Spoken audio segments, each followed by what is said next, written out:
बिस्मिल्लाहिर्रहमानिर्रहीम। अस्सलाम वालेकुम। मैं हूं तसव्वुर शहजाद और आप देख रहे हैं तसव्वुर शहजाद ऑफिशियल।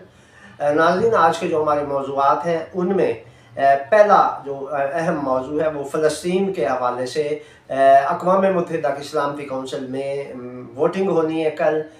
इस वोटिंग का क्या मकसद है, इस पर गुफ्तगू करेंगे। इसके अलावा इसराइल पर होने वाले ईरान के हमले के बाद क्या सूरत हाल है, ये हमारा मौजू है। और तीसरा हमारा मौजू है कि पंजाब में फ़ौज को तलब किया गया है। फ़ौज को क्यों तलब किया गया है, इस पर रोशनी डालेंगे। अगर आपने हमारा चैनल सब्सक्राइब नहीं किया तो सब्सक्राइब कर लीजिए, बेल आइकन का बटन दबा दीजिए और कमेंट सेक्शन में अपनी राय से हमें ज़रूर नवाजिएगा। नाज़रीन, सबसे पहले बात करेंगे फ़ौज के तलब करने पर। इस हवाले से आपको बताते चलें कि महकमा दाखिला पंजाब ने आज ये रिक्वेजिशन भिजवाई है जिसमें मुतालबा किया गया कि फ़ौज और रेंजर को स्टैंड बाई रखना है ज़िमनी इलेक्शन पर जो 21 अप्रैल को होने जा रहे हैं। अमन व अमान के क़याम के लिए महकमा दाखिला की जानिब से ये रिक्वेजिशन भिजवाई गई है और उसमें ये मुतालबा किया गया है कि हम सूबे में अमन व अमान के क़याम और ज़िमनी इलेक्शन के इनेकाद के मौके पर जो मामला है वो पुरअमन रखने के लिए फ़ौज और रेंजर को स्टैंड बाई रखने के लिए उसे तलब किया है। इलेक्शन के हवाले से जो पोलिंग स्टेशन होंगे उनकी कैटेगरीज तकसीम कर दी गई हैं। हसास कैटेगरी उसकी अलग बनाई गई है, बहुत ज़्यादा हसास और फिर नॉर्मल कैटेगरीज, इसी तरह 3-4 कैटेगरीज इसकी बनाकर उनको तकसीम किया गया है और उसके हवाले से वहाँ डिप्लॉयमेंट की जाएगी। अभी जो फैसला किया गया है उसमें यह है कि पुलिस और एलीट फोर्स पोलिंग स्टेशनों पर सिक्योरिटी की ड्यूटी सर अंजाम देगी और अगर ज़रूरत पड़ी तो फिर फ़ौज या रेंजर को तलब किया जा सकता है। उसके लिए महकमा दाखिला ने जो फ़ौज बुलवाई है वो सिर्फ स्टैंड बाई और अलर्ट रहने के लिए बुलाई है कि फ़ौज आएगी लेकिन वो अपनी बैरकों में रहेगी, लेकिन उस दिन वो अलर्ट रहेगी, स्टैंड बाई रहेगी, किसी भी वक्त उसको तलब किया जा सकता है जिसके लिए उनकी खिदमत दी जाएंगी। तो तवक्को ये की जा रही है कि ओवरऑल जो ज़िमनी इलेक्शन है वो ज़ाहिर है उसमें वो वाला जोश व खरोश नहीं होता जो जनरल इलेक्शन में होता है।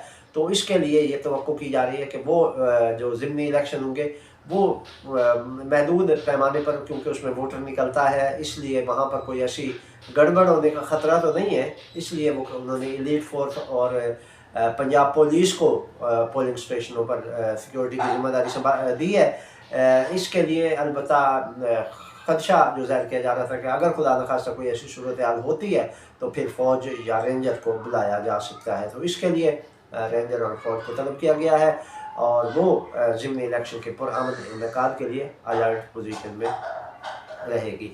दूसरा हमारा मौजूद नाज़रीन फ़लस्तीन के हवाले से, फ़लस्तीन की मेंबरशिप के हवाले से, फ़लस्तीन की बतौर रियासत अक़वाम मुत्तहिदा में मेंबरशिप के लिए वोटिंग हो रही है और उस वोटिंग का अमल जो है वो कल 3 बजे मुनक़िद होगा। उसमें ये है कि फ़लस्तीन की जानिब से ये मुतालबा किया गया है कि वो एक रियासत है और उसको भी सलामती कौंसिल में अपनी जो मेंबरशिप है वो दी जाए, जिसके लिए कल उसके जो मेंबर अरकान हैं उनके दरमियान वोटिंग का अमल होगा। लेकिन उसमें अमेरिका के पास वेटो की जो है वो अथॉरिटी है। तो इस हवाले से जो सफारती ज़राए हैं वो ये कह रहे हैं कि ये 99% ये तवक्को है कि अमेरिका उसको वेटो करवा देगा। अगर कोई रुकन ममालिक जो हैं वो फ़लस्तीन के हक़ में भी वोट देते हैं तो उनका कोई फ़ायदा नहीं होगा। उसकी वजह यह है कि अमेरिका के पास वेटो पावर है और वेटो पावर का मतलब ये होता है कि वो चाहे तो वो फैसला तब्दील करवा सकता है। तो इस हवाले से फ़लस्तीन के हक़ में पड़ने वाले सारे वोट रायगा जाएंगे और अगर अमेरिका चाहेगा तो इस मामले को वेटो करके फ़लस्तीन को अक़वाम मुत्तहिदा से फ़ारिग करवा देगा। तो ये अब तक की सूरत हाल है। अब देखना ये है कि अमेरिका अपनी उस डटाई पे कायम रहता है या उसे कोई शर्म आती है कि वो फ़लस्तीन को भी एक रियासत के तौर पर तस्लीम करे, क्योंकि मगरब का दौरा में आ रहा है वैसे तो, लेकिन मगरब ये कहता आया है कि हम 2 रियासती हल के हामी हैं और अगर आप 2 रियासती हल के हामी हैं तो फ़लस्तीन की जो हैसियत है बतौर रियासत उसको तस्लीम तो करें। ये तो इसराइल चाहता है कि वो यक रियासती मामले पर कारबंद है और इसीलिए फ़लस्तीन को ख़त्म करने के लिए वो कोशां है, लेकिन फ़लस्तीन बहरहाल एक मुल्क है और उसे बतौर रियासत तस्लीम किया जाना चाहिए। तो इसके लिए कल जो होने वाली वोटिंग है उसमें ये सारी चीज़ें क्लियर हो जाएंगी कि अमेरिका की मुनाफ़क़त बरकरार है या अमेरिका में कुछ इंसानियत जाग गई है। तो ये देखेंगे कल। इसके अलावा हमारा जो तीसरा मौजू था वो पाक इसराइल अमेरिका जंग के हवाले से था कि ईरान ने जो इसराइल पर हमला किया था, उस हमले के बाद क्या सूरत हाल है। तो उसके लिए इसराइल से मिलने वाली इतलात के मुताबिक उनकी जो वार काउंसिल है, वो जो कबीना है, वार कबीना, उसका इजलास हुआ था। उसमें कबीना दो धड़ों में तकसीम हो गई। एक धड़े का ये मौक़िफ़ था कि ईरान पर हमला कर देना चाहिए, दूसरे का मौक़िफ़ था कि नहीं, इस पर हमला नहीं करना चाहिए, क्योंकि पहल हमने की थी और ईरान ने उसका जवाब दिया है, लिहाजा अगर हम दोबारा हमला करेंगे तो फिर उसका ताबड़तोड़ जवाब आएगा। उसकी वजह यह है कि ईरान ने 200 ड्रोन भेजे और 100-150 के करीब मिज़ाइल भी मारे।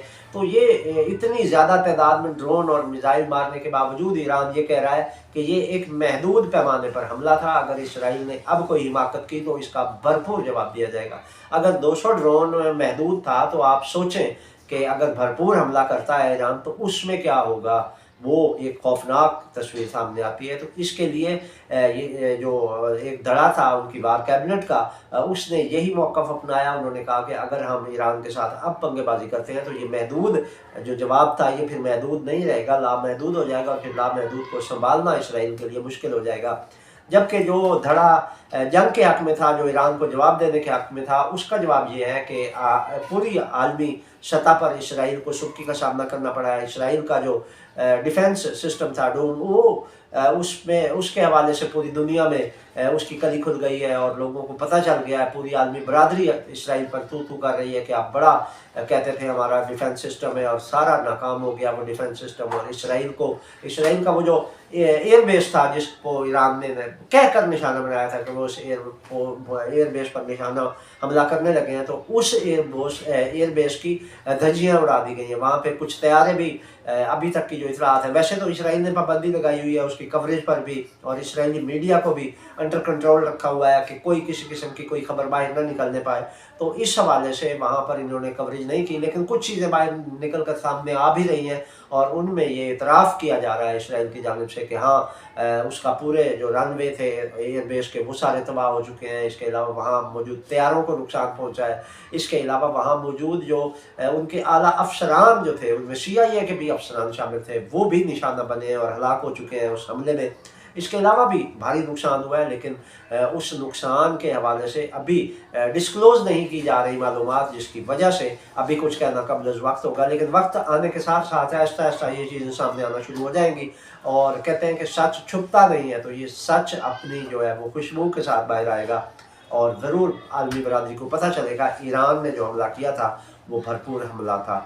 इसके अलावा नाज़रीन, यहाँ पर जो सूरत हाल है ईरान के हमले के बाद, उसकी वजह से ईरान में हाई अलर्ट है और उन्होंने तेहरान को बिलखसूस उसके दिफा में इजाफ़ा किया है। उसके डिफेंस सिस्टम में उसको भी अपग्रेड कर दिया गया है, और अगर इसराइल की जानब से कोई एयर स्ट्राइक होती है या ज़मीनी तौर पर कोई ऐसी हरकत की जाती है तो उसका जवाब देने के लिए ईरान आमादा है। और इस हवाले से ईरानी फोर्सेस जो हैं उनकी तरफ से ये इतलात हैं कि वो बाकायदा तौर पर पूरे ईरान को उन्होंने पार्टनर किया हुआ है, और पूरे ईरान की तमाम फ़िज़ाई और ज़मीनी दोनों सतहों पर उनकी नज़र है, और देखना यह है कि इसराइल किस तरफ से हमला करता है। तो उसका जवाब देने के लिए भरपूर कोशिशें की जा रही हैं और बाकायदा तैयारी के साथ ईरान स्टैंड बाई खड़ा है। इसके अलावा हिजबुल्लाह की जानिब से शुमाली इसराइल पर हमला किया गया, और इस हमले में 15 से 20 के करीब इसराइली फ़ौजियों की हलाकत की इतलात है, जबकि आम यहूदी शहरी भी वहाँ पे सेहूनी जो है वो भी हलाक हुए हैं इस हमले में। और ये हिजबुल्लाह की जानिब से एक भरपूर हमला था जिस पर इसराइल को काफ़ी